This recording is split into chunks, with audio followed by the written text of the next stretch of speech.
General Manoj Pandey, sir, senior officers, ladies and gentlemen, good morning. I'm Maroof Raza, and along with my colleagues and with the support of the PhD Chamber, we have organized this initiative. This is the second day. We are absolutely delighted that the Army Chief has given us time, despite his very pressing commitments and his routine.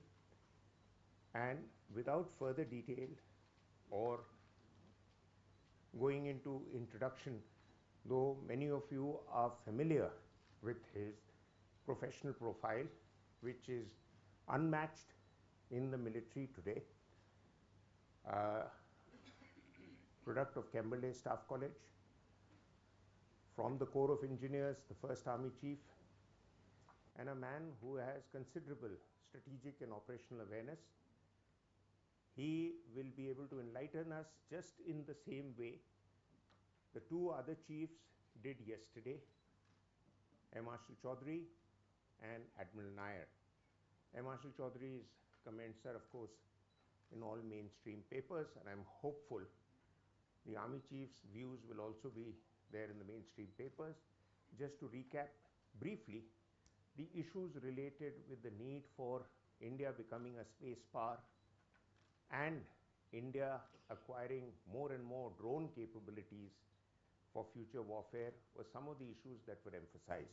May I invite you now, sir, to kindly give us your speech.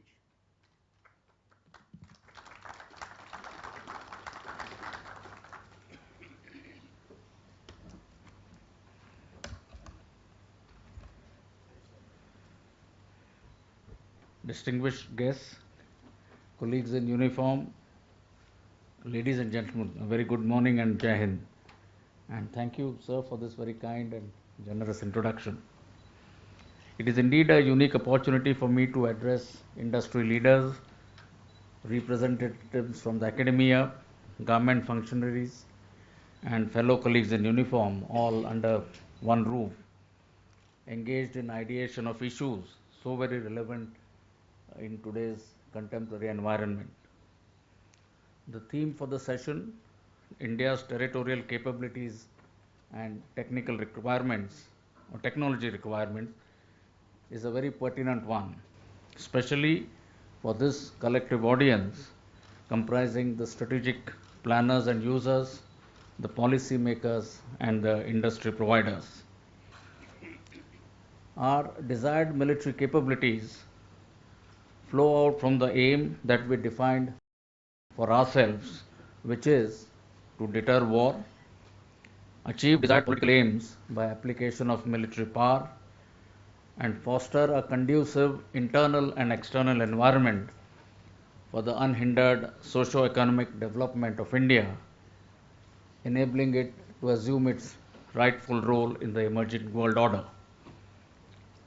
This process of capability development commences, as you would know, with the National Defence Strategic Guidance at the apex level and progresses as an iterative process defining the military objectives, military missions, the desired capabilities, also taking into account the capability voids or gaps to finally arrive at an integrated capability development plan.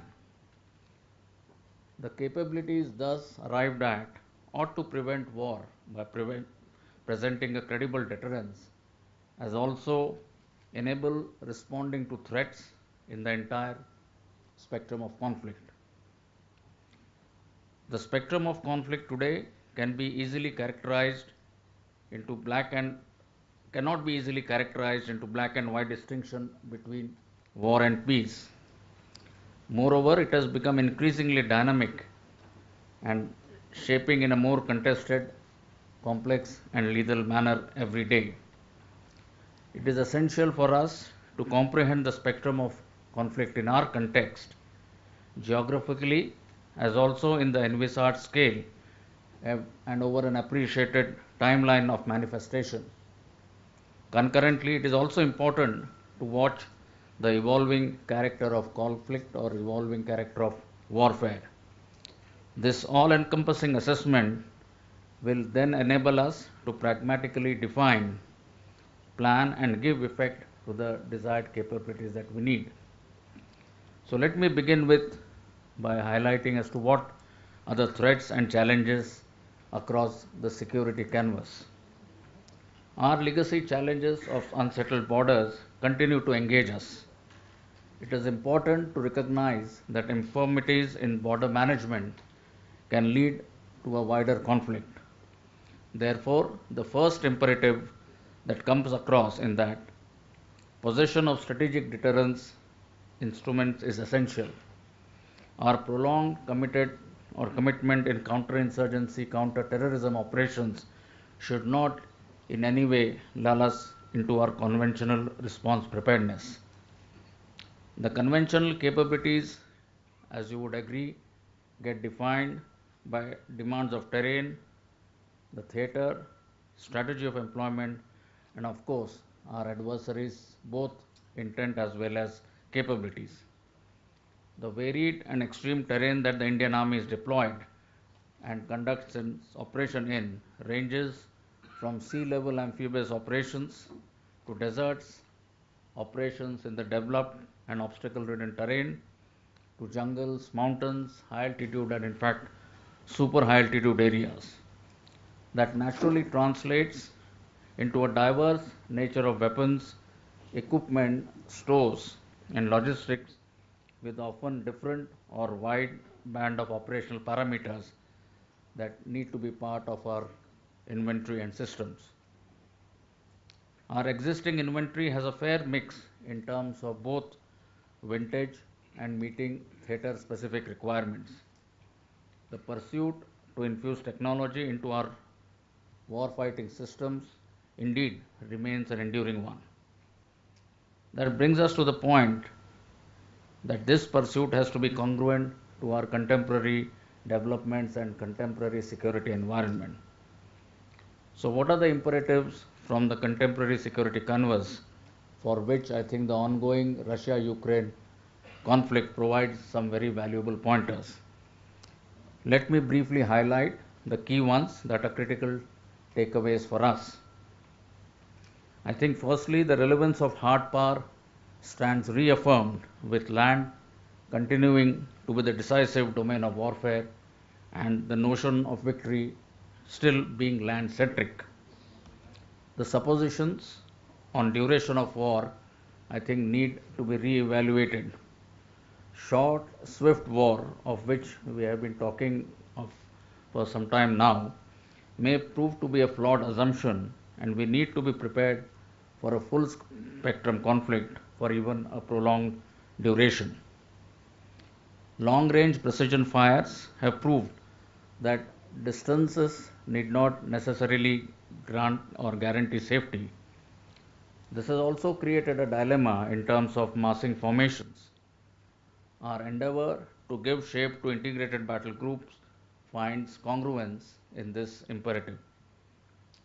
Information operations have assumed a whole new dimension, being unfolded at multiple levels through numerous tools and different domains.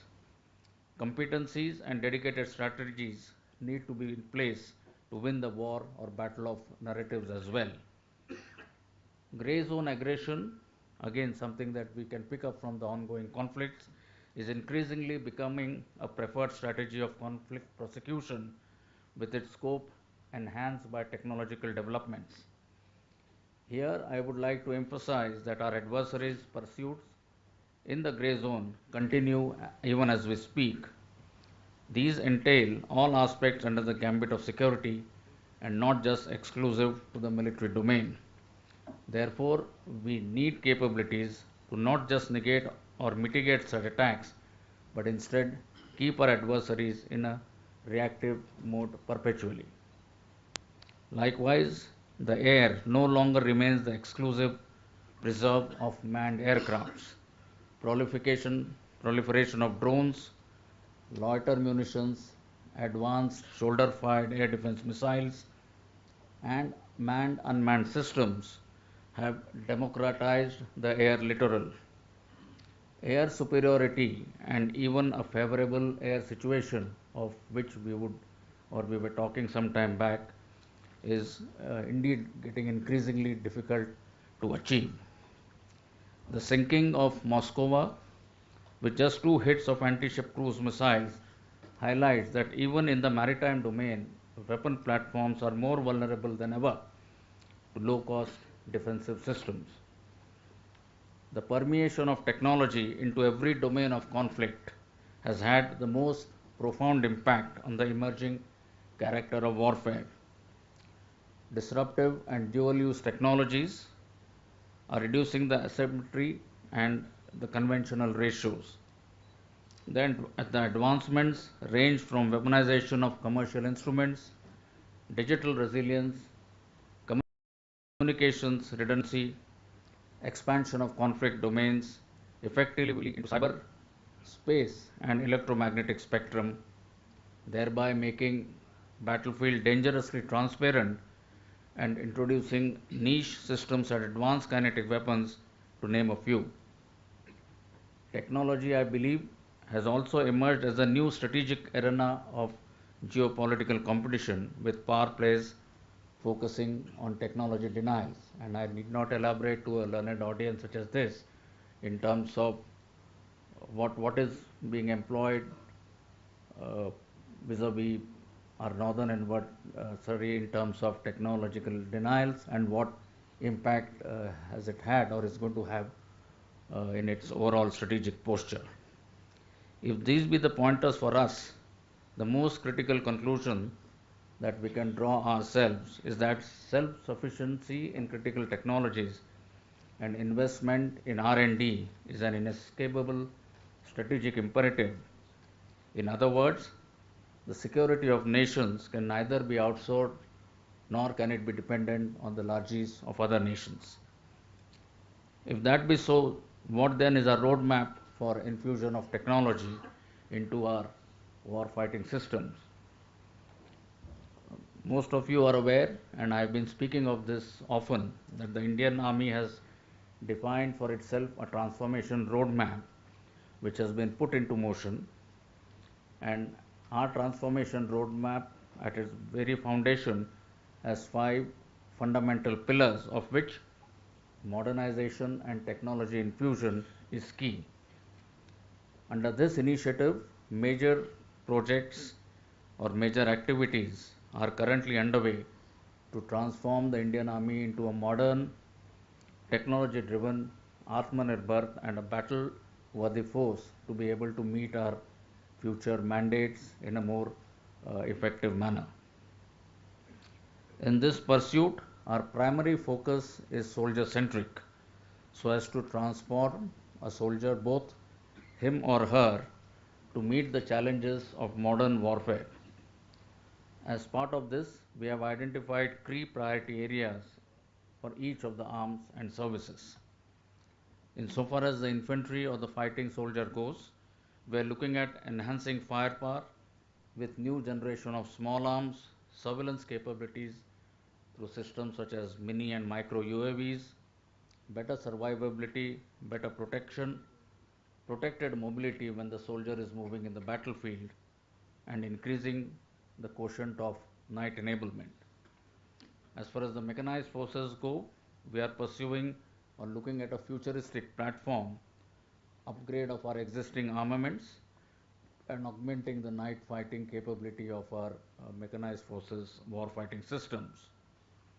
For the artillery, precision long-range fires through mediumization as well as long-range vectors is the focus. In addition, we are looking at enhanced ISR and target acquisition capability.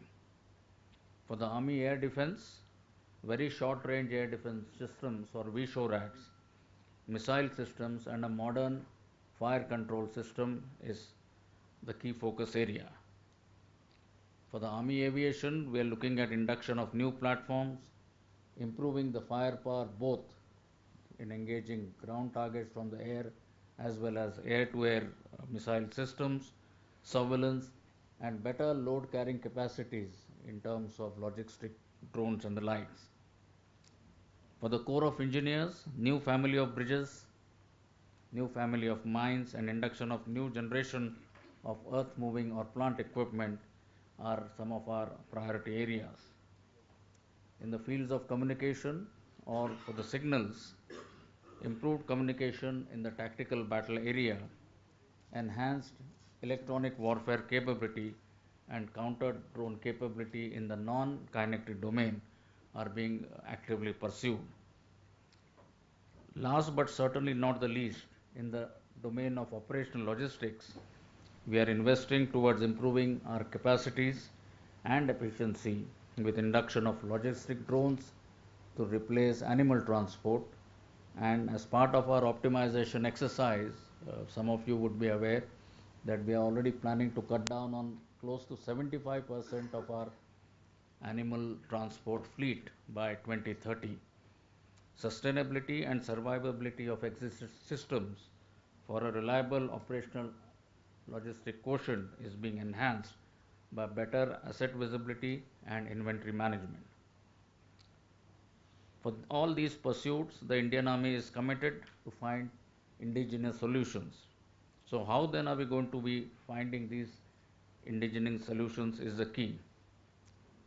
The government, on its part, has created or come up with number of enabling provisions, enabling policies, and in turn, we as the services, I think or I believe, have an important role to play to be a facilitator for these policies as well as to creating a viable market for the civil defense industry.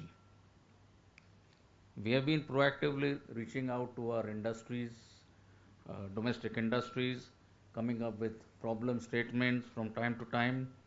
So far, 6 editions of the Compendium of Problem Definition Statements have been published, entailing more than 300 problem definitions.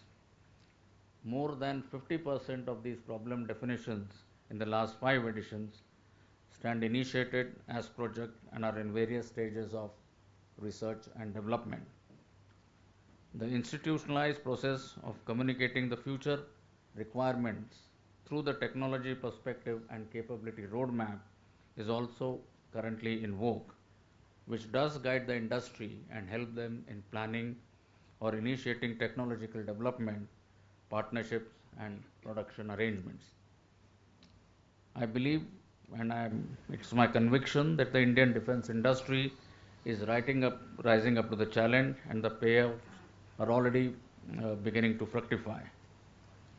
In the design and development category, 14 projects close to 60,000 crores are being pursued. 17 of these projects are underway with premier institutions like IITs in fields such as low light imaging, range extension of our RT weapon systems, habitat in high altitude areas, UAV jamming, robotics, sensors, smart munitions, and the likes. We also have close to 45 Make 2 projects amounting to about 28,000 crores, which are currently under progress. We are also leveraging the vibrant startup ecosystem, wherein we have 42 projects which are currently ongoing in the IDEX category, of which 9 projects worth approximately 3,000 crores are under procurement. You would be aware it's only the last week that the first contract under the IDEX project or the IDEX scheme was signed.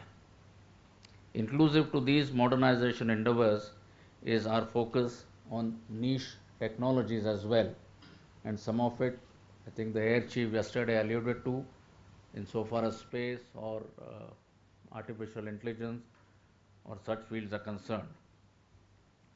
We in the Indian Army have identified 47 niche technologies for military application. Centers for excellence have been established in our technological institutes to operational communication link. The quantum technology has major applications in communication, secure computing, and in cryptology. Work is in progress towards rolling out quantum secure operational communication link. And some of you would be aware the first such experiment or a trial wherein we have been able to achieve close to 120 kilometers first link without any interference has been successfully achieved. For the 5G, a test bed has been established in conjunction with IIT towards leveraging the high bandwidth and low latency of 5G, which is ideally suited for mission critical communication for troops in the tactical battle area. We are also exploring integration of Internet of Military Things with 5G, which shall be exploited in domains of smart surveillance, telemedicine, drone control, and real-time augmented and virtual reality for training as well as for conduct of operations. Exercises in digital domains of satellite communication, cyber, and electromagnetic spectrum have been conducted to validate technological processes. We are also working closely with other ministries to harness the government's Digital India initiative. The network of spectrum and development of a number of in-house applications are part of this ongoing endeavor. We are also pursuing laser-based communication systems. In the field of AI and machine learning, we have defined our philosophy for adoption of AI. AI systems under development essentially focus on natural language processing, autonomous systems in the field of ISR, threat modeling, logistics, and healthcare. Some projects on facial recognition, video analytics, vehicle tracking systems, swarm drones, satellite imagery analysis have been deployed or are in advanced stages of deployment. And this is to enable the industry to get a correct sense of which are the areas that we are focusing on. And here is one area or field I think there is tremendous potential as we go forward. Even some of our academic institutes have come up with good AI-based projects in terms of data management. We've now got a system wherein most of the data that we have, be it in the field of human resource management or elsewhere, we've now been able to consolidate and get a better visibility on the data, which is the basic or the primary requirement to sort of further build on the potential of AI and machine learning. Under the gambit of robotics, we are pursuing projects like robotic surveillance platform, autonomous combat vehicle, unmanned combat vehicle, and man-unmanned teaming solutions. Remotely piloted aircraft systems and loiter munitions are being developed for deployment in the tactical battlefield area as well as at the operational level. These include mini RPAs, runway independent tactical RPAs, logistic drones, counter RPA systems, and loiter munitions. An MOU with Drone Foundation of India for R&D testing and manufacturing has also been pursued. And here I would like to mention, especially under the provisions of emergency procurement, more specifically the fourth tranche, we have some very promising projects. The trials that have taken place in different forward areas where we are deployed, they have shown a lot of good promise, and we are very hopeful that this is something which we will be able to successfully take forward. In the space domain, we are exploring our indigenous space assets, and the Indian Army is one of the largest users of satellite communication based networks. The project for Indian Army's own satellite, GSAT-7B, is currently in progress. In the field of hypersonic weapon systems, the DRDO is pursuing a couple of projects, and service requirements for these are currently under formulation. Significant results have also been achieved under adaptive manufacturing, wherein construction of permanent defenses and buildings have been undertaken. Production of spares through 3D printing is already begun and is likely to find further traction as we move forward. As regards blockchain technology, the Indian Army has reached out to the industry in the form of compendium or problem statements, seeking specific solutions to meet our military requirements. Overall, in the capability development canvas, there are challenges which we need to correctly identify and address in right earnest, and some of them I wish to highlight here. Firstly, I think we need to find the right balance between the conventional versus niche capabilities. our theatre and terrain specific requirements will necessitate possession of rugged conventional systems. On the other hand, the adversary's technological advancement and consequent imperative for us to counter these niche capabilities shall always remain. We need to very seamlessly and ingeniously balance both the old and the new. Presently, our equipment ratios in terms of vintage vis-a-vis current and state of art is at a figure of 47% to 41 to 12, and we hope and we intend to scale this up by 2030, wherein we'll have only 20% vintage systems, 35% current, and we'll have about 40 to 45% state of the art systems. Now that is what we intend to achieve, wherein I think the contribution from the Indian industry is going to be critical. Secondly, our existing inventory is a fair mix of war fighting systems in terms of vintage and theatre specific requirements, of which I mentioned a little earlier. Modernization of all or replacement of all of it in a single or in one go is neither feasible or nor desired at once. So we shall be spacing out our program for upgrades and new procurements as per our evolving indigenous capacities, and I think that is the key. Next is the fact that each technological absorption comes with its own linkages, implications and impact on our force structures, manpower staffing, or reduction and interoperability with our existing or legacy systems. Now, these are being addressed by initial induction in limited quantities, wherein we then try and test them under operational or field condition, checking their integration metrics, defining improvements post the final validation, and thereafter progressing or going for large scale procurement of all these systems through our normal capital procurement methods. And this is where I think the emergency procurement provision is a good tool or a good provision that we need to or we intend to exploiting it to the full. In addition, we also recognize that we need to synergize with other services to achieve better interoperability and better compatibility. So you cannot have, let us say, software defined radios, Air Force procuring one set or a set with certain characteristics while we go our independent way. So that is where it is critical that we synergize, harmonize these requirements, and as we go into the future with the jointness integration that we intend achieving, this is something which is going to be key. And in this context, the Integrated Capability Development Scheme or the ICADS program, which that HQIDS is driving, I think is a very significant step. We also need to completely wean away from our import dependencies, and that is one of the key lessons which I mentioned earlier from the ongoing Russia-Ukraine conflict.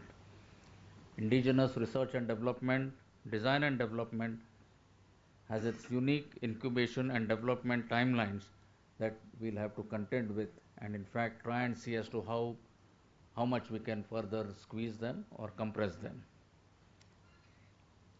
The next issue is that we need to also leverage our strategic partnership with certain countries so that we can capitalize on linkages that can enable co-development of critical technologies. Here I would highlight to flag to our industry partners that we need to leverage avenues for joint ventures, buy zero and buy Indian categories, and explore joint IPR model, just to name a few, so that our indigenous industry can exploit these provisions to its full benefit. Last but not the least, in achieving and sustaining competency threshold by the human capital and evolving our tactics, techniques and procedures or the TTPs commensurate with technology infusion into our warfighting system is going to be extremely important as well.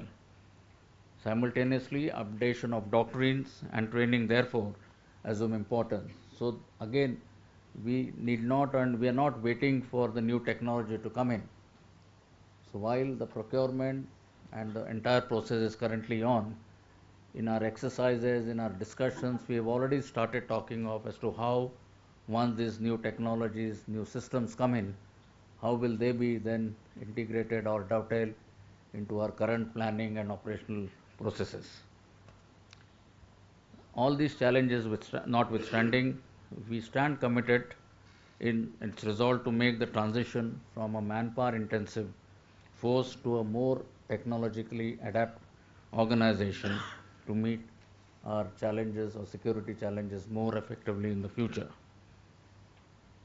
To conclude, I wish to say that the Indian Army is an adaptive, responsive, and a resilient force. Transformation and absorption of technology, we believe, remains pivotal towards becoming a future ready force, and we are moving ahead with this resolve in a very resolute, organized, and deliberate manner. I am sanguine that the experience and the expertise of the eminent speakers who are here under one roof and experience in diverse fields will provide us some very useful insights and way forward so that this entire process we are able to take to its successful conclusion or fruition. With this, I'll stop here and convey my best wishes for very useful deliberations and look forward to takeaways out of these deliberations for us to take them forward. Thank you, ladies and gentlemen, and Jai Hind.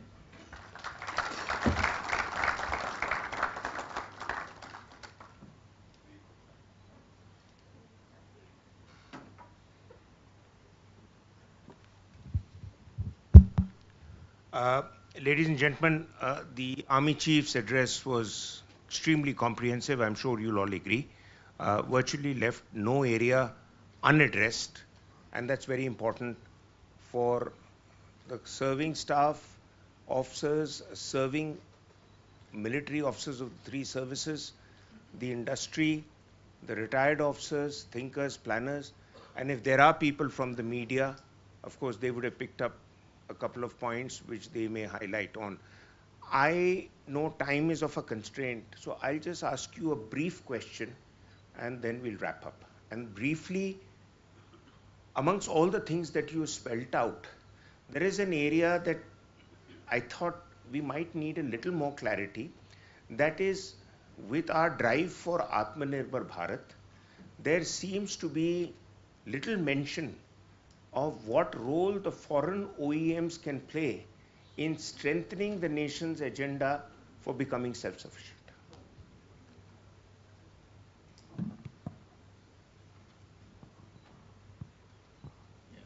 Thank you. Yeah, you can use this.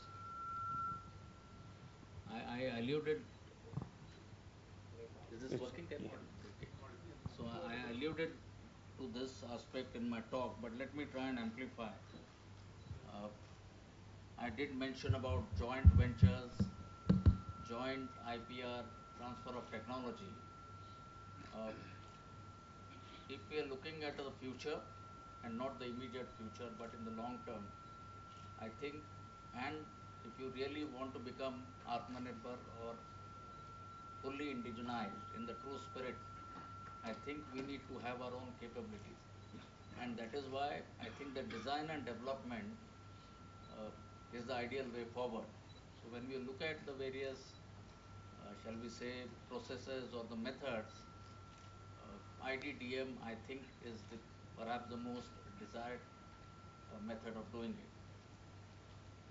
However, in case you have foreign OEMs who can bring in the technology, and if you are able to achieve the maximum or the right indigenous content, whatever is the least which is desired, that is in the interim, that is the route we can follow. Right. But in the long term, I think our own design and development is. Yeah, true. We are actually, the Indian mind is second to none, given the opportunities and given the push we have shown in so many areas, such as our missile capabilities, such as our capability to make even fighter aircrafts and other uh, equipment which is world class. I think it's just a matter of time, but that matter of time would last probably a decade or more. And in the interim, we need to draw the best from the world. I'll stop there because there's no time for questions. Uh, there was a request from Colonel Kuber that he wanted to briefly just showcase a report that they have put together in your presence, and I'm sure your staff can read it at leisure and give you the inputs. So do you have the report here with you? इधर ही से आप कर दें. But let me also take this opportunity to put across to this audience, which has representatives from the industry as well. We are extremely keen to reach out and communicate better, understand each other better. So in terms of what is the potential, what capacities, what capabilities the industry has. So I have told my officers, my guys who are dealing with procurement, to try and reach out to the maximum extent possible, and I think that is from where we will perhaps find the right answer. So let me assure you from our side, I mean, that has been a constant and a very deliberate and okay. It's audible. It's done. It's done. Thank you. Thank you. You can just announce your report here because the chief cannot release it without having read it. Okay. So, no, we prepared a small report on AI. Contemporary technologies from EY as part of PhD chambers. We normally release a report on any such occasion. And this time we actually had a detailed interaction with Red Hat. They are the ones who gave us some inputs. And the latest is the story that I want to tell you about the balloon which was floating around the US. And to track it down back to China, picking up the geo information system, geo locations, and the balloon was going up and down a few thousand feet. It was through AI and how they actually tracked it back to China and put it. So here we've talked about all the developments in India. We've talked about the global developments.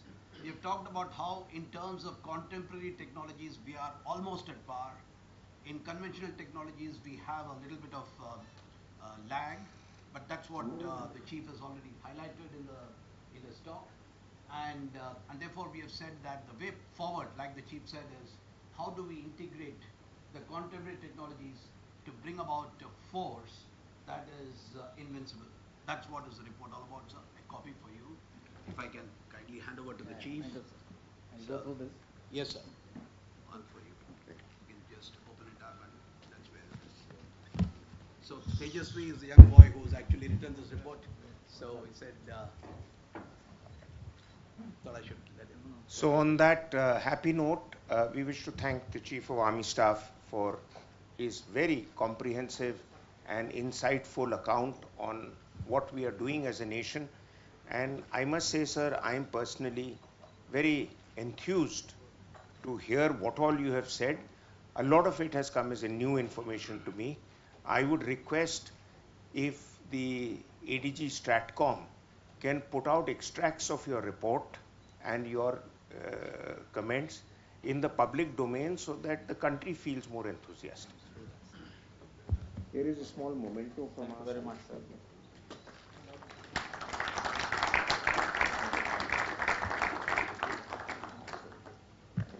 Here are one or two books that might be of help. In fact, I forgot to read a book on Shaurya Gatha, which is stories of BBC. Thank you very much. And I don't know if you've seen this, but my book on This China. one, when we met last week, You can pass it on to somebody. It's doing quite well. Thank you, sir. Mr. Fox. So thank you very much, sir. Thank you, sir. Thank you once again. We're really continue. No, yeah, I'll come with you. Next session, Jagat. I have a copy. ये सब ले लो यार. ये ले लो. Hello. यार ये ले लो. तो चश्मे की लगी है. ये ले लो.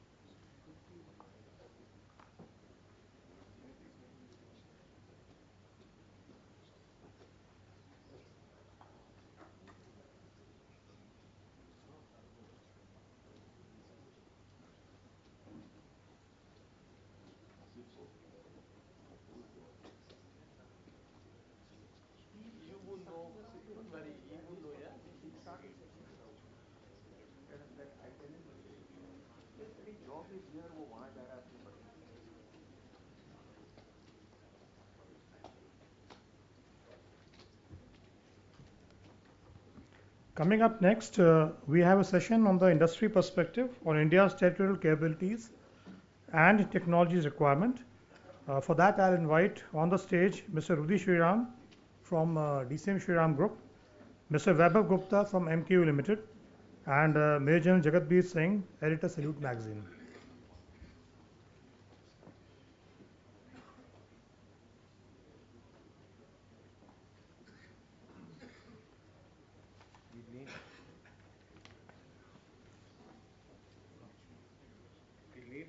Another chair, I guess. You sit outside, because Vaibhav will take that.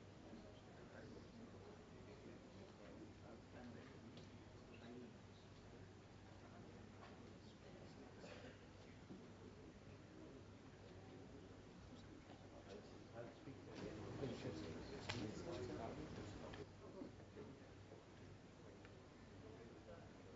One more chair will be required.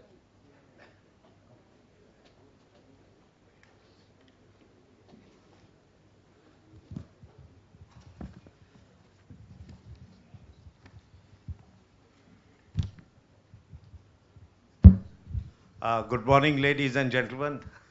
As always happens, the minute the VIP leaves the house, almost empties. But anyway, unfortunately, Vaibhav has had to go to show the chief one of his products, but he'll be back shortly.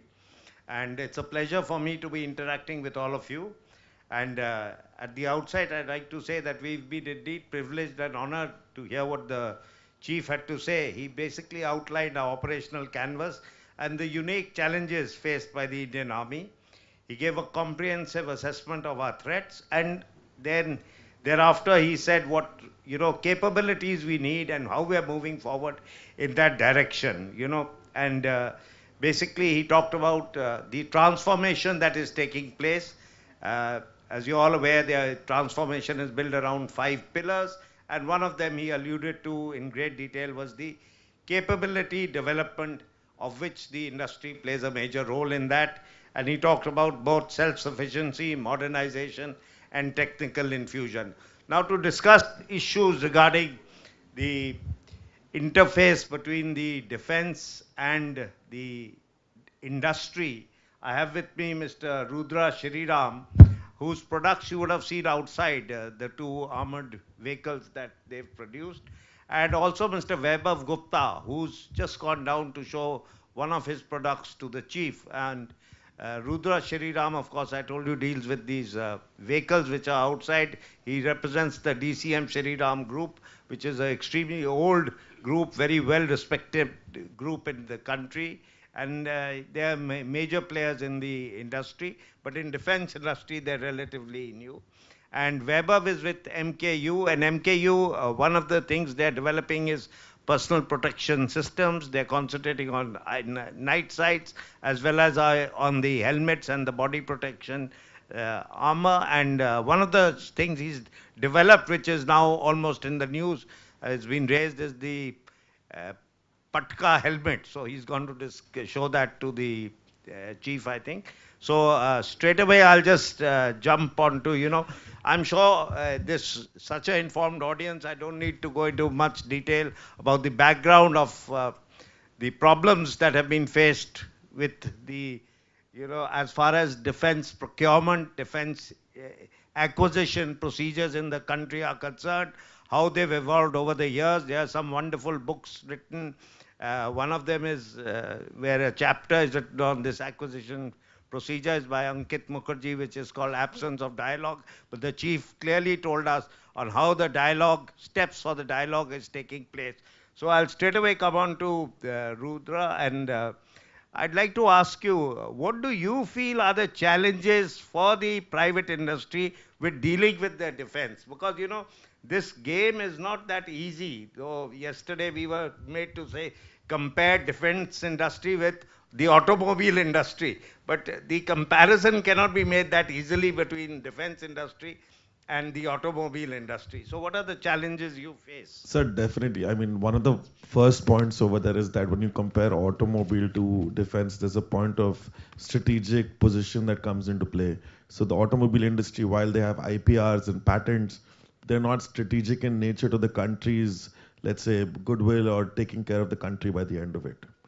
Um, our journey into the defense industry, I don't like to call it only the defense industry. I think in India, it's a unique mix between defense, homeland security. They merge into each other very well. Our military and paramilitary do work hand in glove on various, let's say, projects and positions in the country. Um, our venture into this, let's say, sector is very nascent in the size of this business. It's only 7 years that we've been in this. And in 7 years, I can say that, yeah, I mean, yes, the gestation period is still what we were told, what we claimed before we even started working in this industry. Shut the mic off? You can, yeah, you can use this. That's fine. I think it's only been 7 years compared to a lot of the other players. It's a very short time that we've been in this sector. I think, as you said, it's a very well-informed audience. So I don't want to go into the, extremely broad sense that, oh, it's difficult to procure, it's difficult to get a product across. I think the problem lies is a lot of the linkage between, and this was a point yesterday discussed, that what's actually happening in the operational area compared to what is being envisaged in the headquarters or in Delhi. And in that, there's a huge gap when, in the last 5 years, we've done a lot of demonstrations and trials of various products at, let's say, strategic locations that are controlled by the armed forces, which is a great platform given for these developments to happen. I wish we could do a lot more demos, actually. But when you go out over there, you meet with service officials who are actually on the borders or actually in the protected areas. And their take on the product is very different than what is actually been coming out in the RFPs or the GSQRs that are set. So this gap, I think, we had a discussion yesterday, a dialogue with an ADB gentleman, a brigadier yesterday, that there are people coming back into the headquarters with the service life left and then going for a tour and then coming back. I feel that still there's a huge gap in what is actually being required and what is being asked for by the industry. And in that problem, what happens is that a lot of, I think there should be percentages taken out about how many RFPs actually go through and actually convert into proper business, or actually the forces receive that product by the end of it. Okay, you've raised two, very interesting issues. So this issue of the number of RFPs being converted into actual business, actually you can go a stage before that. How many AONs get converted to RFPs, get converted to, finally get delivered and you receive the product.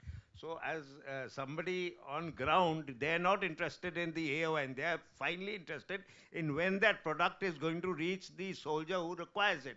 So what is the time gap in that? And is the time gap delay in the processes? Is the time gap delay in the policies? Is the time gap delays caused by industries also? So everybody has their own take on this. So that's one very interesting point. And yesterday, this point that you've raised again, was brought out in a different manner. And that was a totally opposite take. They said the Navy has a system where their officers remain in that job, carrying out, development and pushing it for so many years, whereas the Army keeps changing it. And their officers go back to the field. Now you're saying the guy who is dealing with it in the headquarters, he's not aware of what are the ground realities. Whereas I do not think that is the issue as far as the Army is concerned, because these people only come to WE and such directorates for a short period of time dealing with procurement, and then they go back to field and they go back to their units. So that's one point I'm not very clear about. Yeah, Weber, what's your take? Because his product is at a different thing. You're dealing more with, personal soldiers, equipment, helmets, things like that, which can actually be manufactured in India, developed in India, produced in India. Yet, yesterday we were privy to the MGS now. He told us about, special clothing for mountaineering equipment, SCME. And even that we are importing to a large degree. So why aren't we able to manufacture that in India, even a small thing like a pickaxe? See, I have a point of view which I think so everybody will agree to. There is still, hard to find merit in innovation when it comes to the procedure of DAP. What is happening is, of course, Make 2 does support innovation, but the traditional routes of Buy Indian and IDDM, they are looking still for, minimum three bidders, and, this is the strategy of the procedure. But when it comes to innovation, it can be in our sector as well, where we are producing bulletproof jackets and helmets. But the thing is, if I produce something really novel today, so the question being asked, which is quite stupid, I would say, that where are the other bidders who will, compete with you? So what am I supposed to do there? So you And mean I think a so single vendor? Manik Anand will agree more on this because he's really dealing with the cutting edge of technology. So suppose he's been given this charge as a program manager that you need to do cutting edge development in India.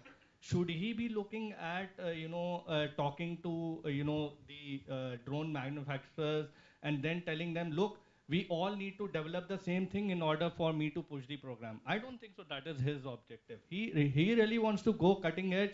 If there is even a single vendor situation, I think so it should be acceptable now. And we have heard this from the top echelons in MOD that single vendor situation is permitted as per DAP. But then there is a certain apprehension within the service headquarters and the people who are dealing. They don't want to stick their neck out looking at the single vendor situation that, tomorrow I may be asked those hard questions why this single situation, vendor situation came in.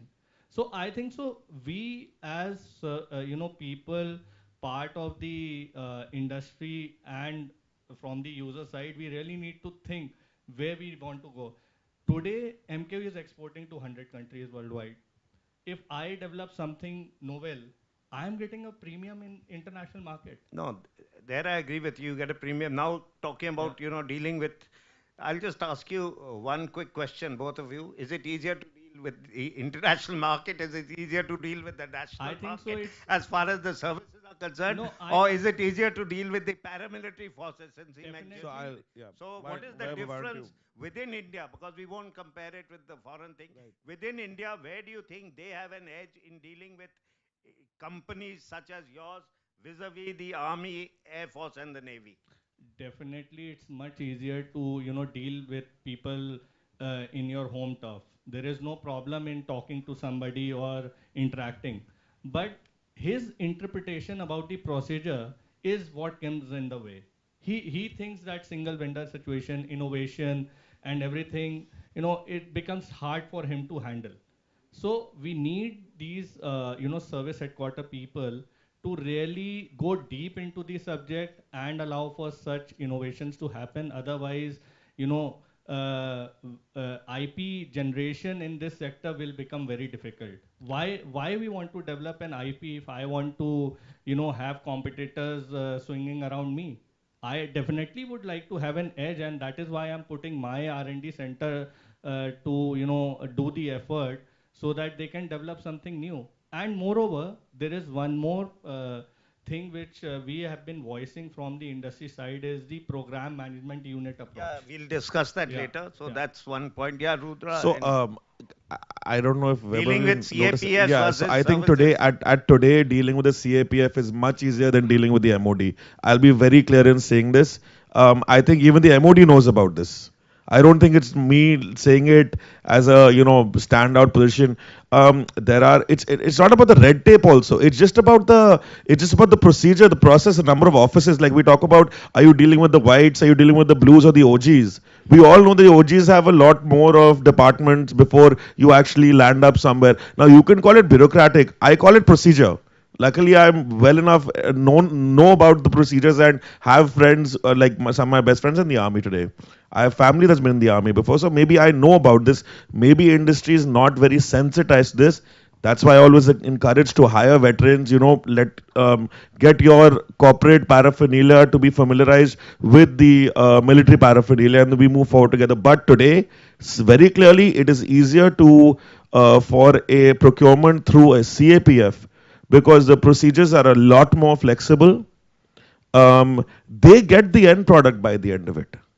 They are That's what I receiving said. the So there's yes. time lag that takes So place. the desperation of the end product also matters. How desperately do they need it in their operation? Does how desperately does CRPF need APCs in war-torn areas of Naxal activity, or in the other areas of operation is a lot higher. So coming to that, we also have in the army emergency procurement, and this year it was pegged at 15,000 crores, and that 15,000 crores for emergency procurement is entirely for Indian companies. So that's a Sir, route that absolutely. you can take through when Sir, dealing absolutely, with the that's a army. route. But how many roadblocks do you have in that route? Let's again come back to numbers, facts, and figures. Out of that 15,000 crores, how much has actually been converted into POs, into orders being placed, and how many of them have been dropped?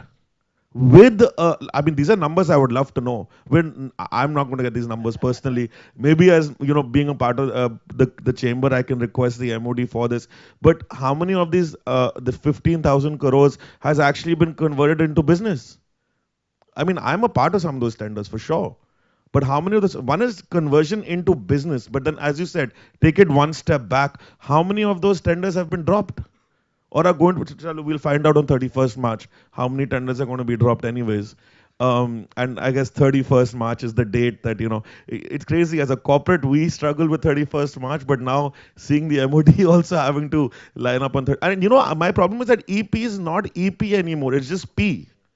It's just this is becoming the procurement process. How many tenders are being placed before, closed before 1st of January? After 1st of January तो सब EP में लगे हुए हैं. आप किसी भी आप सेनाबा में चल जाइए, कहीं भी चले जाइए, सब बोलेंगे बॉस ईपी, अभी तो ईपी का काम है, ईपी में बिजी हूं मैं ईपी में बिजी हूं, आप ईपी के बाद आना, मतलब 31st March के बाद आना. Say that EP is diverted. EP has become P. It just become the procurement procedure. What have you got to say on emergency procurement here? Quickly, quick word on. See, I am. Has it benefited the industry or not? Definitely. It's benefited the services to a degree, yes. No, it does benefit the services as well as the industry. I would disagree on that. That is for sure. But I'm coming from the point of view, what is the root cause? What, my good friend is pointing out that why certain programs are being dropped. The reason is that somebody has not put his brain and mind into the writing of the specifications, or somewhere he has left doubt or ambiguity for the industry to play around with, and that is where the letter writing happens and people find the window of opportunity to do those wrong things. So that is where a pragmatic approach is required, that we need to have a person or a nodal officer who is not going to be shifted because his staff duties and then his field duties. So basically you're talking of a PMU, project Correct, management. Correct.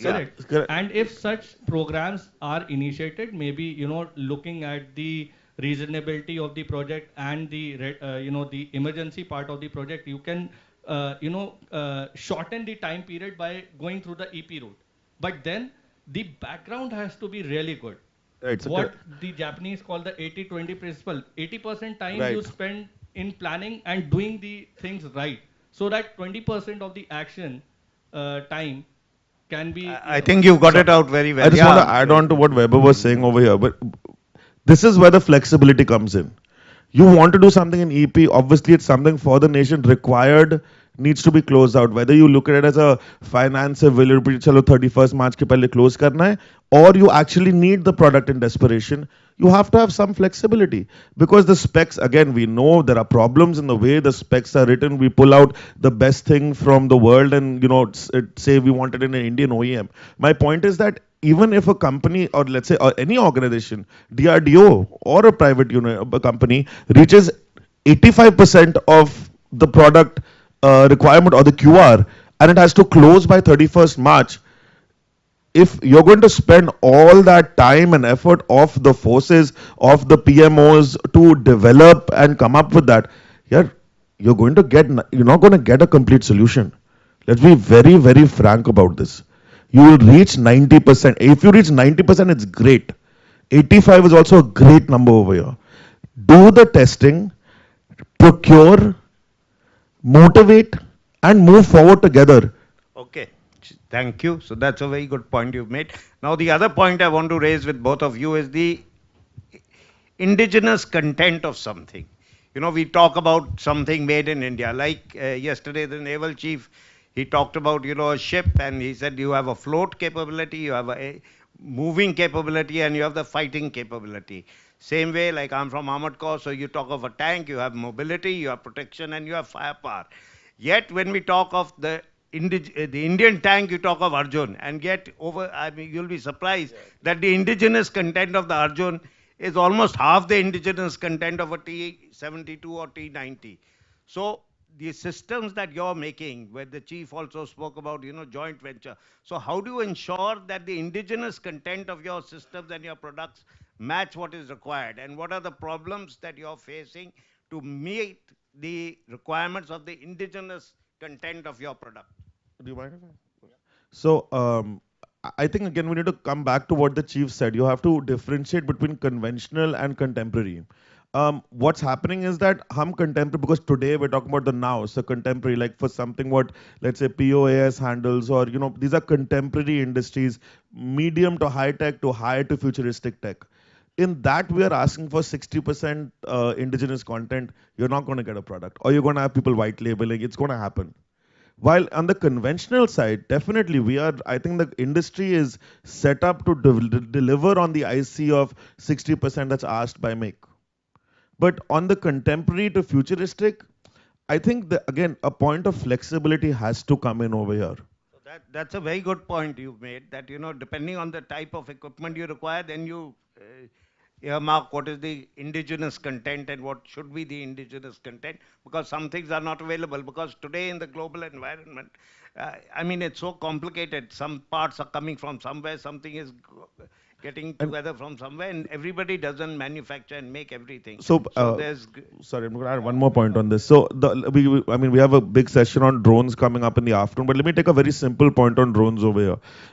You know, when I put up drones we manufacture some drones also. We put them up, and they come and say over there that no, you know, you can't have any Chinese parts in it. So I took this point up.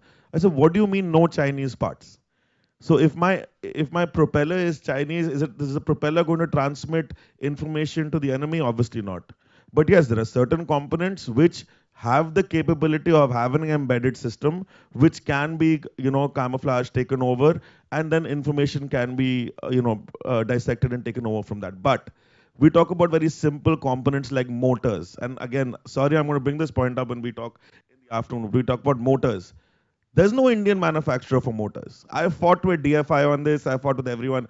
They're good friends of mine, but I tell them I will invest. DCM will invest in a motor manufacturing company if someone can make a motor that is the level of what we are getting from abroad. At price is secondary. First, meet the performance of the motor. So IC again has to be viewed in contemporary, let's say, equipment in a different way as we look at it in conventional equipment. yeah. So regarding indigenization, I have another point of view which I think so we have not discussed here, but I would like to open it up. Is the nomination business also, you know, stops you in your tracks? If, let's say, if I have to offer some equipment and the ministry decides that a particular part of that system will be a BNE or a buyer nominated equipment, what it simply means is you are going to a DPSU to buy that. Now, I'm setting the entire business line according to the needs of the program. That means doing indigenization of the components, the sensors, and everything. But if you come up with some such clauses in the tender, it derails the entire thing. Then I'm just making what is the housing or something which is very superficial. But I'm not interested in that. I'm interested in going deep tech. So do you allow me or not allow me is also to be considered when we are talking about indigenization, because the next program may come in and then they will ask me, do you have this capability? I will say, oh, you signed it up for nomination, it's available with them, but I don't have it. So what is happening in the world around us today, we must learn from their example, is they, help the private sector to invest in defense, and that's what India also wants. But you also need to stop this nomination business once So for all. taking it on from there, so one of the ways you can stop this nomination business is by investing more in design and R&D.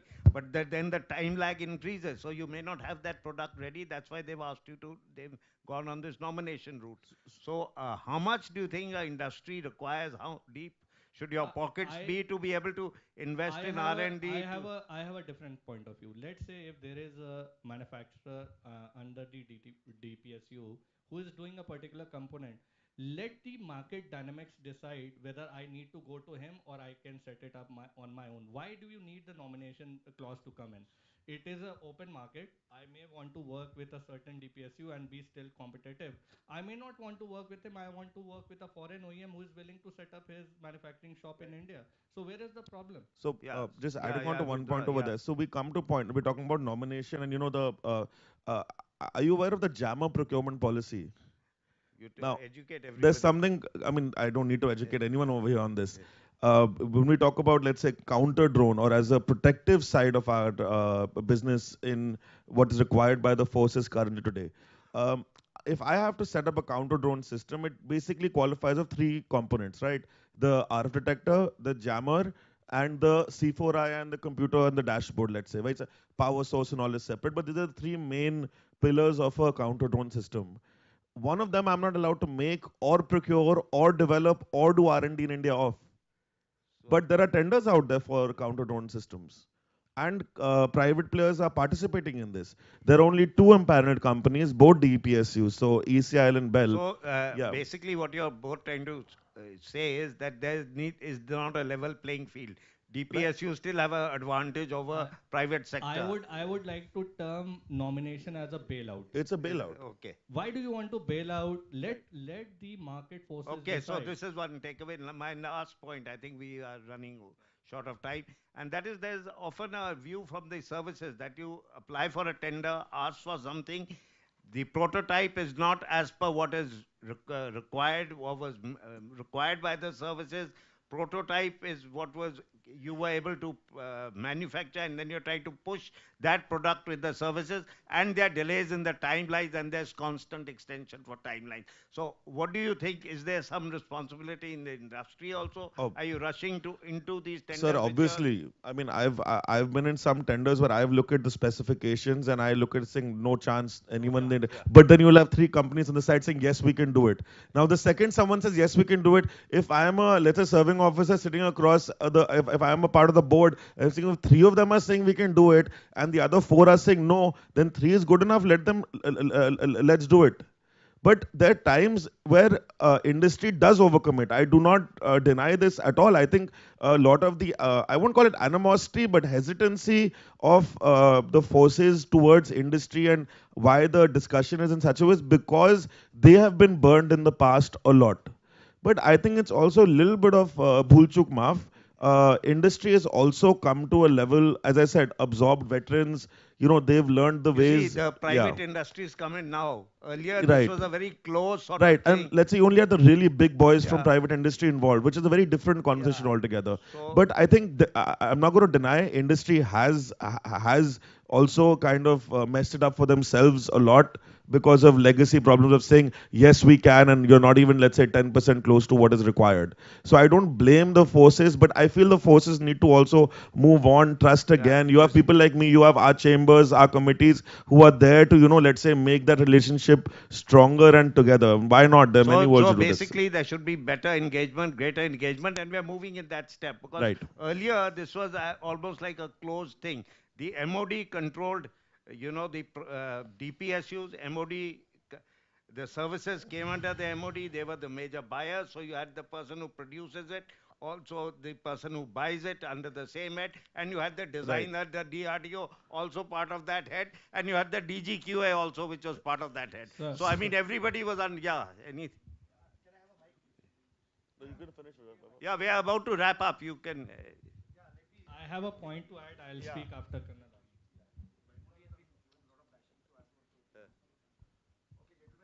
Yeah, we can't hear you.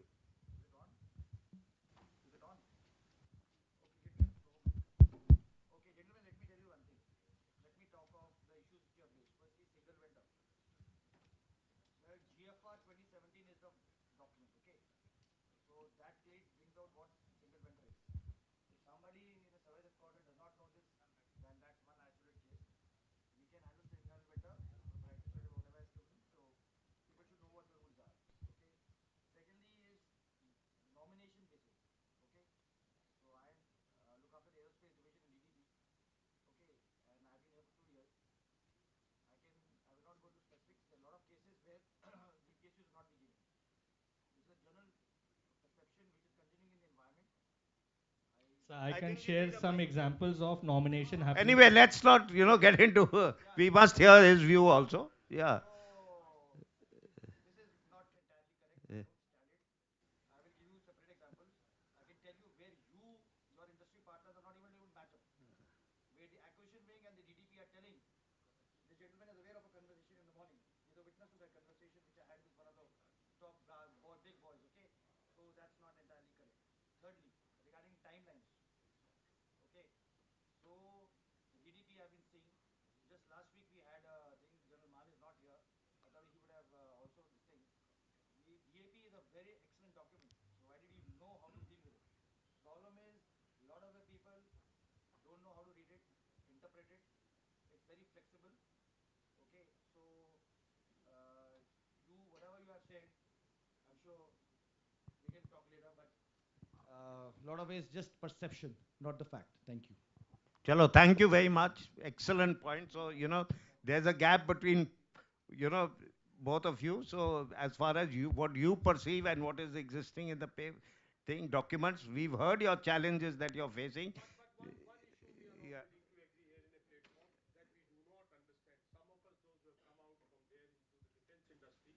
Understand the DPP, understand it from 2002 DAP onward. We have more knowledge than some people who come for 2 years, 3 years. We feel pain, either retired general, W experience, Moscow, Russia experience. Feel pain when I see people don't understand basic things. We don't rule. We fully agree and respect your point of view, Vira, that whatever you said is absolutely right. Nominations and all those things, prerogative and should be there. It may not be something outside which DRDO is comfortable in doing a nominate. But understanding DPP, DAP, defense industry has got rich knowledge, believe you me. Not me, these guys have been here for last 15, 20 years consulting legal people, this, that, understanding what are the implications of a particular thing which we come out inside. Most of the points that have been introduced in DPP is to guard the finance people to sign documents. Let me tell you, I'm very, very forthright. Sir, I'll just Thank you, sir. I think, just take 30 seconds. Sir, the point is that the corporatization of OFB, which was done in October 21, is the biggest landmark reform. I've heard you, sir. Just hear my side also. Sir, I think we'll just hear him, Shambar, sir, and then we can discuss this outside over a cup of tea. Just give me 10 15 seconds because there's a lot of bashing going on here. So the point is that in October 21, when the Prime Minister announced this policy, this is the most landmark reform policy which has gone. And believe you me, there's something called as MIL, the Munition India Limited. And sir, in this financial year, it's going to get a profit of 1,000 crores. Right, sir? Okay, sir, I think we'll cut it here, sir. Thank you. Money has got pumped in. Lot of money has got pumped in by the government into DPSUs. So obviously they will do it. Now the private industry is coming. But this is a era of at least 2 years back what has been talked here. So I just Thank so you. I just had one last point, if you don't mind me adding one last quick point. Last point, yeah. Sorry, just one last quick point. We talk about all these products and all this. I always feel whether it is, the stuff that Vaibhav makes, his company's done a great job, obviously, and we really appreciate what they do in terms of exports. And we talked about a lot about exports yesterday, and you were witness to that. I wish we can even scale up, and DCM can come close to what MKU is doing right now. It's very commendable in the global space. They have a great name. I'm gonna have to say that on a platform like this. But I always feel like anything that needs to be procured, whether it's a drone, counter drone, armored vehicle, aircraft, war carrier, whatever it is, we need to set a base platform. Develop the base platform, you will get 20 industry members standing next to you to make that base platform. Then whatever value add you want to do, whatever packaging you want to do on top of that, that is the way to go forward to keep building your sophistication. And as we move from conventional to contemporary, so we actually end up merging conventional and contemporary. Very valid point, good point. And at the end, I think we've had a very lively discussion. There's been a great interaction with the audience, and we've got a lot of perspective from people with tremendous amount of experience in this field. And I take this opportunity to thank both of you on behalf of Vision India.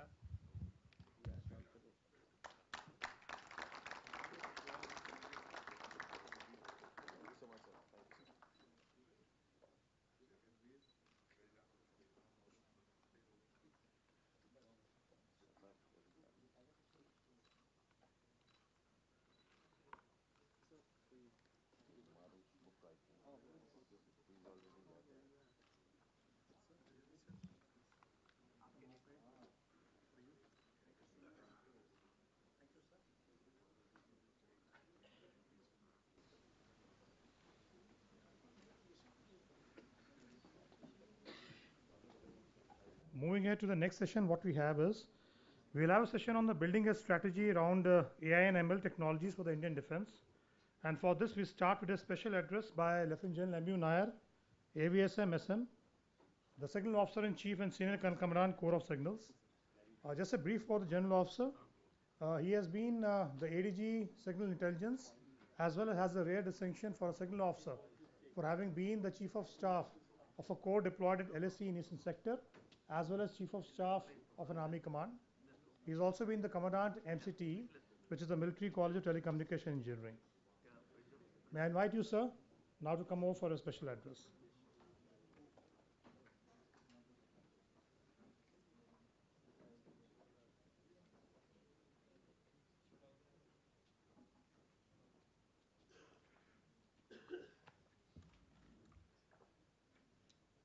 Morning, ladies and gentlemen. At the outset, it's an honor for me to be addressing you during this DIFTech 2023. I'd like to thank the organizers for giving me an opportunity to speak to all of you.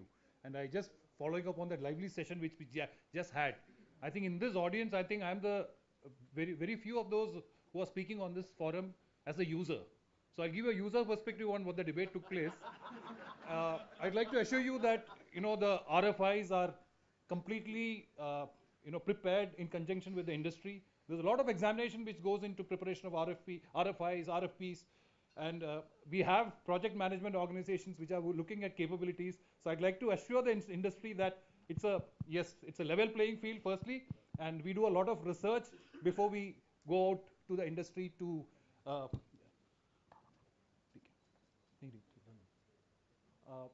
when we ask for a product from the industry. So that's the assurance I would like to give each one of you before I start my talk. I'm sure you would have heard the chief, and I think all throughout his chief, the buzzword actually was technology, and I'm sure he repeated it multiple times. And along with technology is jargons which are extensively used, like artificial intelligence, machine learning, so many of these data analytics. All these are all of us in industry, in academia, in military, all of us are using these jargons so frequently. In fact, if you read the print media today, it says that there are 45,000 jobs which are in the AI domain available in the country. But what's of more importance is that it says that Indian presence in the AI domain is just about 1.5% of the global AI initiatives. That's something which is it's actually hurting. I'm not sure of the statistics, but I just read this morning. From a user's perspective, leveraging technology is a major enabler for enhancing capabilities of the defense forces, as the chief highlighted in the morning in his speech. However, it has to be homegrown, as he highlighted, as the current situation, as also history has shown us. There have been times when we had to look elsewhere, even for ammunition. Can the research and development capability of our industry and academia keep pace with the rapid transformational changes taking place in technology domain? Can the industry deliver products, systems in time frames that are required by the armed forces, as also in the quantity required and with the quality expected of the military standards expected? This is a challenge, and I'm sure the Indian industry and the academia will will take this home and deliver what's expected from the what is expected by the armed forces. Sustenance of the system over a prolonged period of time, while in use, under severest of conditions, is another factor which would further add to the degree of difficulty.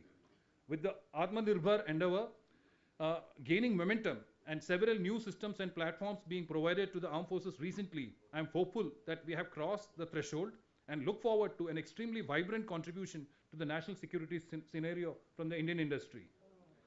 Challenges in the domain I operate are more severe, where changes in technology landscape are much more significant, if not path-breaking. The information and communication technology domain has seen rapid strides with compute power of miniaturized chips and software functions being the driving force in conflict scenarios.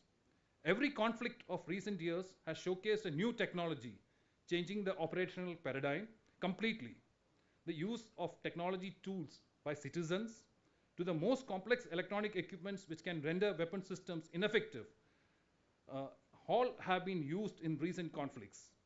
The means of communication have gone beyond the terrestrial means, with space-based platforms providing high bandwidth solutions to soldiers on ground, that too without an interruption or lag. Number of inputs which can have an impact on decision-making capability of a commander today have increased multifold, as also his means to react to any emerging situation. This is where the topic of the current session becomes relevant. For the defense forces, the potential of artificial intelligence exists in both combat and non-combat applications.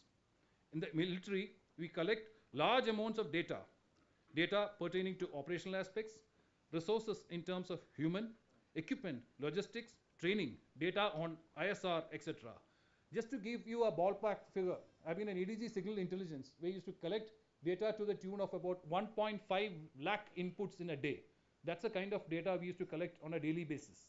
Now, it used to cover a wide canvas of inputs from in multiple formats. It could be a video, it could be an audio, it could be textual, and this is the kind of inputs which we are collecting, and this had to be translated onto int-worthy inputs or of military use. And it was a great challenge to us converting 1.5 lakh inputs to int-worthy useful applications for our commanders to actually take action. Now, how did we do it was a challenge. I would confess that it was mostly human interface at work at most of the times.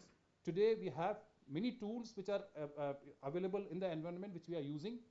We are able to convert this 1.5 lakh inputs into about 100 to about 500 int-worthy inputs, but it requires a lot of effort. It's work in progress at this point of time. The analytical tools are still not perfect. The solutions require continuous monitoring and improvement. So these are the challenges, and we look towards industry for solutions in these domains. How can we use this data for deriving operational advantages or for improving our functioning or enhancing our efficiency? Can we use AI to sift through this massive troves of data and video captured by our surveillance and then generate alerts? Can AI-assisted command and control systems move decision support and decision making to a level vastly superior to the speeds of traditional means of waging wars? Today, we have terabits of information on multiple domains, and although we have the basic idea on how to use it, we need to develop the necessary wherewithal for optimally using the same. This is where AI algorithms can make life much easier for us. A shift from a descriptive on-paper analysis to a predictive analysis by leveraging real-time data is what we are aiming at. From patterns to predictions, from optimized use of manpower and fuel, algorithms can be made to make use of data we have to solve many of the military puzzles. The Indian Army has established centers for excellence, which the chief had alluded to. We have a Center for Artificial Intelligence, which has come up in the Military College of Telecommunication in SMAU, where we are actually looking at problem statements from the environment. We are creating small algorithms in conjunction with the industry, the academia, where we are refining these algorithms to find solutions to the problems of field army. We have also attempted to capture cervical cancer detection, naturally occurring fire on open areas based on surveillance cameras, etc., to facilitate early detection of cancer in the first case and fire in the second case. These are incidentally for public use. With space, the final frontier, being more extensively used and with large volumes of data coming in from our vast coastal areas and seas, our capabilities in AI-based applications in surveillance domain need to be stepped up, both in terms of upskilling of algorithm creators as also users. And this is where actually we seek the assistance of the industry and the academia. We need to continuously refine their algorithms and the training which we impart to our users. The users should know the advantages of the AI-based programs to willingly share data, which they are hesitant at this point of time, as also develop applications. Now, this is another challenge which we face even within the military, where we don't share data in a professional manner, because all the essence of developing algorithms and using it is actually the availability of data. If you have more data, it actually improves your capability in AI domain. A common aspect connecting the users and the developers is a robust and responsive communication network, and this is what I'm responsible for in the armed forces. This is through the medium through which the data sharing and response mechanism would flow. And at many areas in the country, we have problems, especially in the remote areas along our northern borders and island territories. In J&K, states in Northeast, while the military has its own exclusive networks to carry this data, often there are inadequacies owing to various constraints, many of which will get addressed when the Network for Spectrum project is completely rolled out, about which again the chief had mentioned in the morning address. We are also looking towards space-based communications using low Earth orbits. It's an alternative which we need to consider, which we are actually looking at in the near future. The success of any move to adopt AI will depend on a robust data infrastructure. Now, applying artificial intelligence within the military comes with a unique set of challenges. These are in terms of collecting large sets of data, the quality of data, where it's being stored, who has access to it, and how is it secured. These are the challenges of data storage. Military operates in a closed network, making integration of existing networks in a real time more challenging. Data storage on clouds and structuring and analytical platforms to carry out an analysis of the vast data stored for creating algorithms, about which I mentioned, integrated with the networks of the armed forces, is something we are looking at. This is where the industry and the academia can help us out a great deal. The military needs to have their own networks and information systems which are independent of the public networks and digital domain, so that our nation's sovereignty and individual soldiers' personal security is not compromised at any point of time. It's a tall order, considering that digitization is a path of progress for future.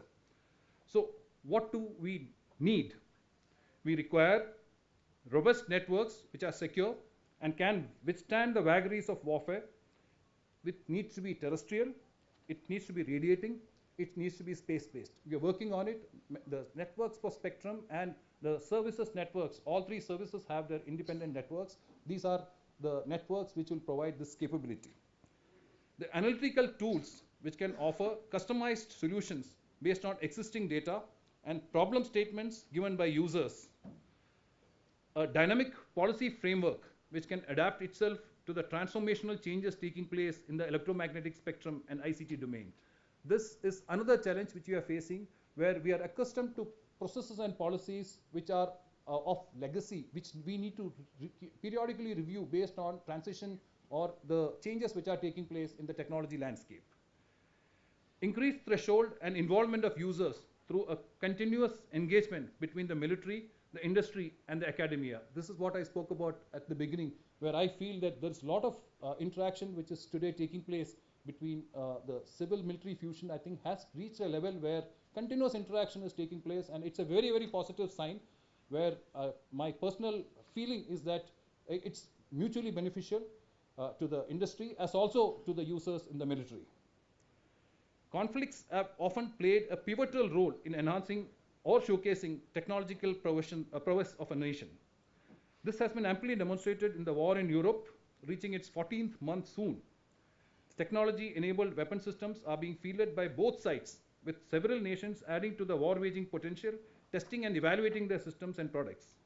While autonomous drones and loitering ammunition have demonstrated pinpointed precision strikes AI algorithms are assisting in face oblique object detection, analytics, predictive strikes, app-based target management, identification and warning systems, social media evaluation, or perception management. These are the current, some of the uses of AI in the recent conflicts, which are some of them ongoing, some of them which have concluded.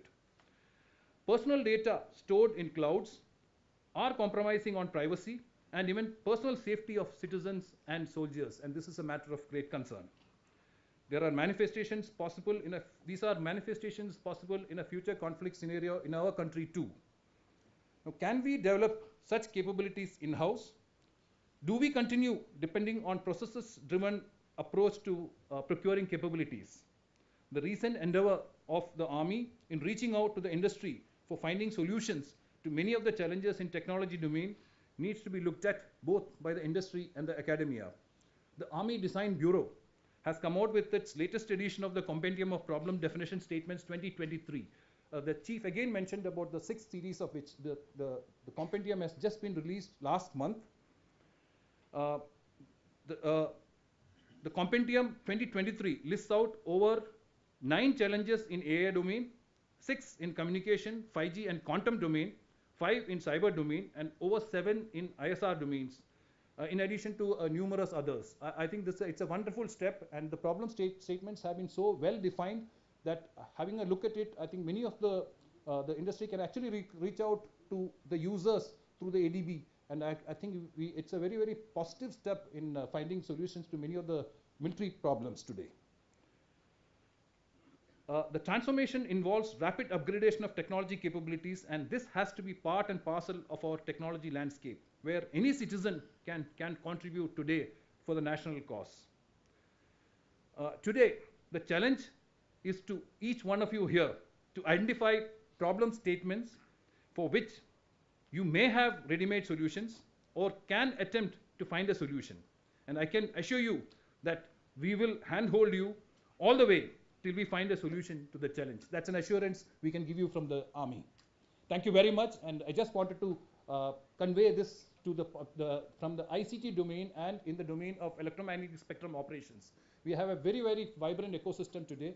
The emergency procurement about which the chief had mentioned, it's been a very, very successful model, though I heard the previous panel did discuss this aspect.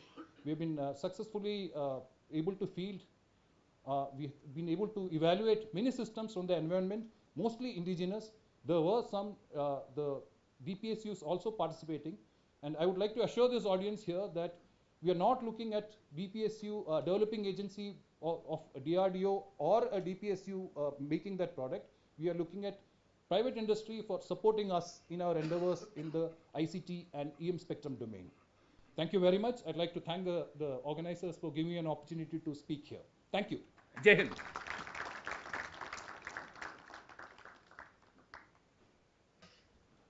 Thank you, sir. And I'm sure this insight given by the SONC as to what the defense forces are looking forward in the AI and ML technologies will be a great thing for the industry to take it ahead.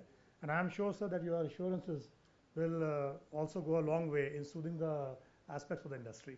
May I request you to kindly accept a memento from our side? Thank you so much, sir. Thank you. Thank you.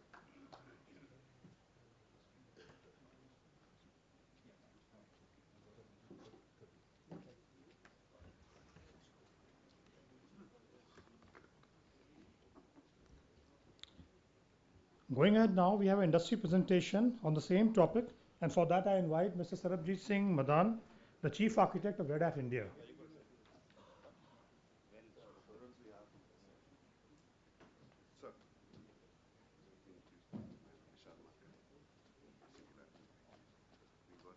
Hi. Excuse me. Hi, can you hear me? It's audible? It's audible through this, or I'm loud enough? Yeah? It's not? It's not? There's a box there, which looks like a movie hall. There's somebody there whom I have to point out that he's got to help me out with this. Yeah.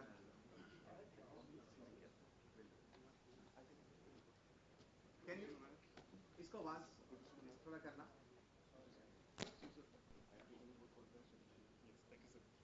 Hi. Yeah, will you be there? My representative is here. I got a 12:30 meeting, please. Okay, thanks.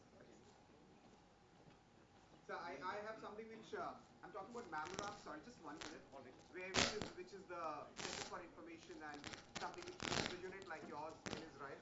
I don't want to hold you, sir. Okay. But Can we have an interaction later? we can. Absolutely. Yeah. Any children? Okay. So let the gentleman go. Yep.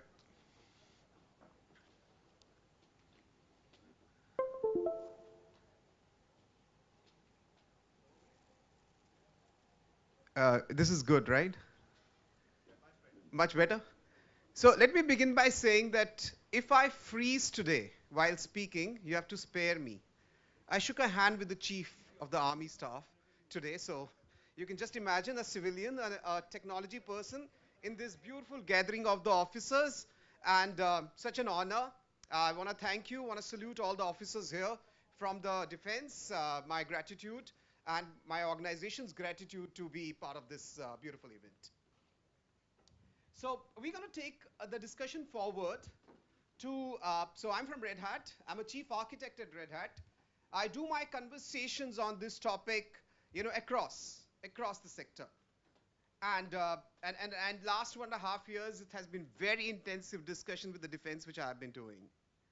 So I've collated just 3-point agenda here, which talks about the journey.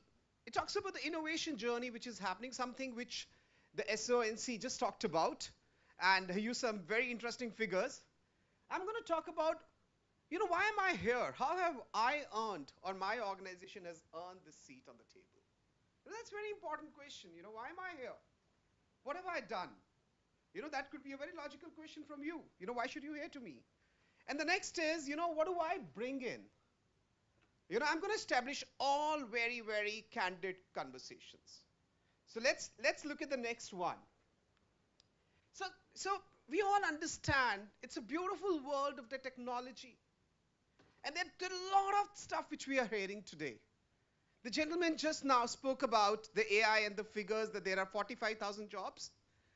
If I look at another industry, we do around 8,000 UPI transaction, 8,000 crores, sorry, I missed the crore. 8,000 crore transactions in the year, which is like more than double what China is doing. And that's affecting us every day. We're looking at 5G, and the Army chief talked about how Army is collaborating with IITs to look at augmented reality and other things to kind of leverage the 5G spectrum. You're looking at somebody talking about AI/ML, which is my topic, and which the gentleman prior to me just spoke about, the officer talked about. You're looking at security, containers, lots of words. So I don't want you to be worried about these words, honestly. But what I am going to tell you is that with all of this happening, the next thing is, this is a reality. The reality is people are looking at effectively using data, effectively looking at processes. Very interesting conversation yesterday on the process. One of the officers who is, advisor to the Ministry of Defense talked about the relevance of the processes yesterday. So you're looking at if an organization looks at all these three, reality, and something which, today the Army chief talked about, from a man-intensive workforce to a technology-intensive workforce. So I want to ask a question. What is a bank today? Is it a bank? Is it a financial institution? Or is it technology? I'm going to look at the defense sector today, or all the conversation. Technology is at the center of all of this whole. The last 2 days, something which has been music to my ears is when I talk about, Lieutenant General Pawnee talk about, the book which he's releasing, or the kind of stuff which he's written on AI, about it, the Air Chief, discussing about that. When I have the Naval Chief speaks, this is a reality. The the question of the data. It's all the question of technology and processes bringing together. Now, why are we doing this? Why are we doing this? Because the way the things are moving rapidly in the technology space, the decisions are becoming automated. I listened to this very interesting conversation which he posed as a question. Lieutenant General posed a question to the Air Chief. That's man versus unmanned kind of warfares today. The capabilities where you're looking at all of them teaming together. So you're looking at decision making which is faster. You're looking at collaboration which is between all the three units of the defense, which is so very centric. And the third is you're looking at remote operations. When I have the SONC here, standing here, he talks about I'm responsible for the network which is spread across. He literally means every nook and corner of the country. And can I look at remote operations which are actually spread across? That's a reality. Then we're looking at compliances and data and all sorts of stuff. That's where the whole technology is moving. Now, if I have to narrow down between, I showed you that slide which had 5G, hybrid, containers, and I impressed upon you with my technology skills. But I have to keep it very simple for today. My three topics for today are, it's not just AI ML, which I'm going to speak about. I'm going to look at edge. Very, very significant. I can't have them in isolation. I have to justify one technology if I collaborate with other important elements. Edge is very, very important. The next very important is event. How am I designing my applications, or how am I doing whatever I'm doing? What is the center of my focus? Is it like, what I produce as an output? Whatever I look at from a drone and I basically am able to simulate that up or look at that event, or am I guiding the drone to do something based on something which has happened? So that's the whole spectrum. It's a very larger conversation. I don't want to take you there, but I'm saying, please trust me, the three are very centric. And when I have been doing my discussions with DRDOs in the country or with other defense forces, the three really, really get me a lot of good ears when I speak about them. And when I look at all of this, let's begin with artificial intelligence. Sorry if you've seen this and you know this. So somebody said, could the machines work like humans? Somebody said sometime long back. And today I have ChatGPT which says, you can't even know it's not human. It's going to answer you something. It's going to just shake you up and say, okay, it's going to pass examination. So that's where it is. When you look at lots of data processing and the data, the way it is growing, I think everybody knows these figures. What we produce in last 2 years is not what we have produced in the last so many years. And then you look at all this branch of statistics. I had met a gentleman yesterday here, officer, who says, I'm going to look at weather forecast and all this stuff, the kind of data I look at, the kind of HPC. He's saying, whatever I was doing traditional, I need to bring in ML now. Because beyond a point, the technology gives up, the normal technology. You need to bring in artificial intelligence. Then I look at the Army chief talked about, I'm looking at natural language processing or, image recognitions or satellite imagery, all that stuff. There you look at deep learning.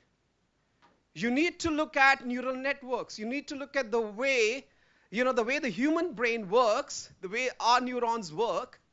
The machine works the same way. And we have all these technologies which are there. The form factors have reduced. That's what the SONC was just talking about, the kind of form factors we're looking at, the kind of things which we can compress into a small chip, humongous. And that's my focus. The second is edge.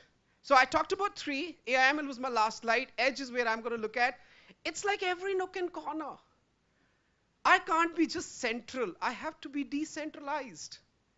I have to have, my data centers, maybe a mini one, at every place for them to kind of work as efficiently, as quickly as I need it. And what I need to look at is it should work everywhere. If I have my trucks going, or if I have military equipment going, why not have a compute there? Why not have processing there itself? If I'm talking about drones, that's nice, it's possible there. Why not a fleet? It's everywhere. Why not on a naval ship? So the kind of work which we do, the kind of form factor in which we can now adjust our solutions, all the possibility. And last is events. It's a topic for another day, but it's like how you design your application. What's at the heart of it? You know, the heart of it is that there's something which has happened for which I need to have an automated response. I need to look at regions, I need to look at lines of defense, I need to just collaborate. And I need to look at all my applications driven by this. That's what I'm looking at. You know, just a change in the way you kind of work. Right? That's what we're looking at. You know, one fine day you say, no, I'm going to design all my systems to be reactive to the events. And that's what are going to bring me all the agility. With this, I go to this next topic. How did I earn my seat on the table? Very candid. You know, I'm being very, very honest here. You know, why should you listen to me? You know, that's there. You know, just because, you know, we sponsor it, probably no. That'll be unfair. It'd be unfair on your time. You know, I don't want to do that, right? So let's look at MAMRAM. For computer system, it's a Hebrew. And I spoke to an architect who works while preparing for this deck, and I understand what he's doing. Because if an SONC is standing before me, I have to. He's bringing in. And you know, we have, you know, so what we're doing with them is they're saying they are working. So they had a vision. They said, could we take technology to all the units? It's not just everybody. Could we just could we look at these technologies to look at, you know, how we improve security, how we look compounding? We look at cloud. Now this is not, this is a private, it's a cloud for them. So please don't take me that I'm talking about a public cloud. I'm talking about their own internal cloud, internal.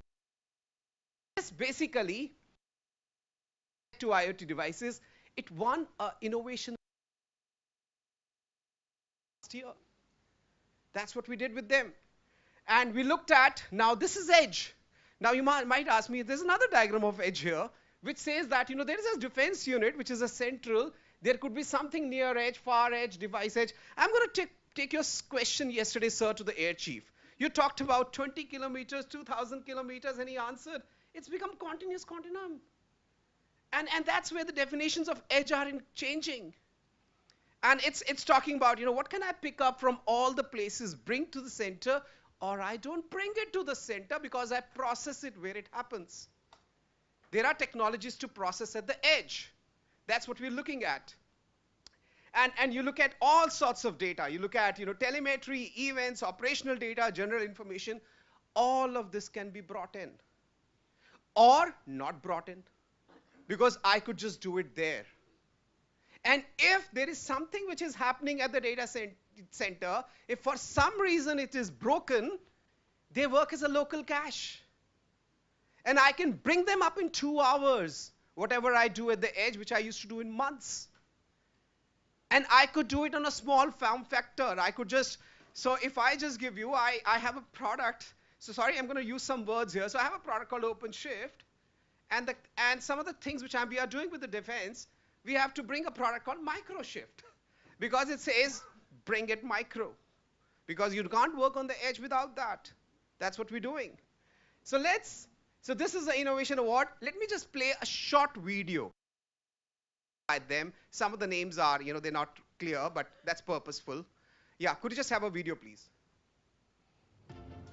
We had a dream to take central cloud containerized application and expand it to the edge. Large amounts of data can't be moved quickly, but if the data can be computed at the edge, it would save our organization time and money, all while better protecting the citizens of our country.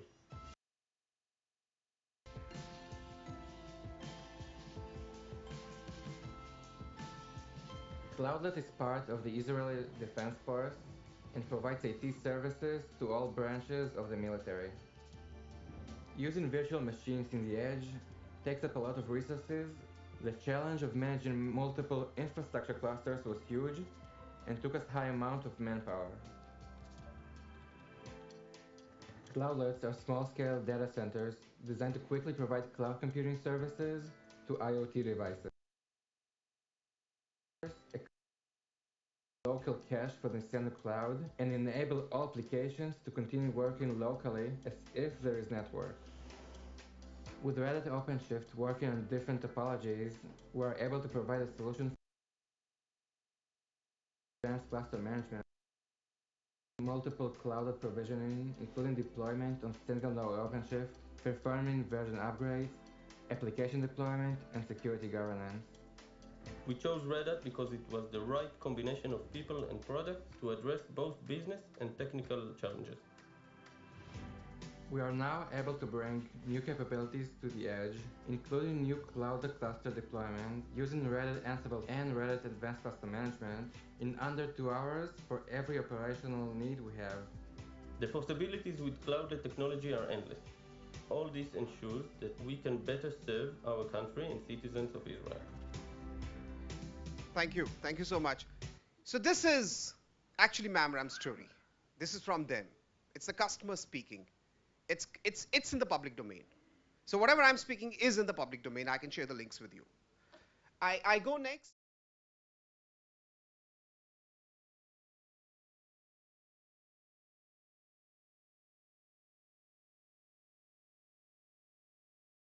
Which we are bringing in, I can honestly say it's governed by way the defense wants it. The kind of stuff which we're doing. So I asked him, what are we doing? He said, Sarabjit, they didn't like this version, they like this version because we brought in these capabilities and these are the 3 which we are working because of them and there are another 4 in the pipeline. So that's the stuff which we are partnering. That's what we're doing. And that's something which is in the press release. The kind of stuff which you're doing. And the best endorsement is by the VP, Artificial Intelligence. This is in public domain. He says, I'm going to look at Red Hat very seriously, and I'll give you reasons why he looked at us. My last section is on why Red Hat. So he talked about, the kind of stuff you're doing on the cutting edge with Red Hat, and the kind of stuff which we're using our technology is something he spoke about very passionately, and he's, kind of taking it in the public domain. And now let's look at, we have, the recent demonstration was our technology and a Stalker unmanned aerial system. They kind of deployed this technology. They looked at NVIDIA JetSet Nano. If somebody understands NVIDIA GPU technologies, they looked at JetSet Nano technology, looked at that onto this aircraft or the aerial system, and put our technology on top of it and said, let's have it flying. So I have a video around it. The best part is this is their video. It's not Red Hat video. Please.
So this is from their channel, Lockheed Martin. I welcome you all to please have a look at it. I'll probably share the links or we can have the conversations around it. This is another very, very serious endorsement. Very serious kind of work which we're doing. And I end up with this, so yesterday it was so nice to look at space being talked into a conversation. For some of us, we are learning as we are sitting across a lot of stuff which we are writing through to understand the kind of conversations you're doing, the kind of interlocks, so you are doing, or Maruprasad sir is doing with the chiefs and kind of stuff which we are picking up. So somebody talked about space, and we have our solutions going on a space now. We work with NASA. So we have a single node install onto a, you know, because you can't take so much of a compute, you have a single node install on which you take the solution and you just do whatever you need to do further.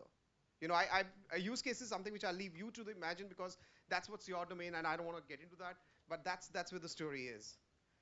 Now, and we do across, you know, so I just took defense examples, we do across healthcare, telecom, banking, everywhere. Just a glimpse of it. Now, the last question. So we looked at, you know, what's happening in the world. We look at why I should be here, standing in front of you, you know.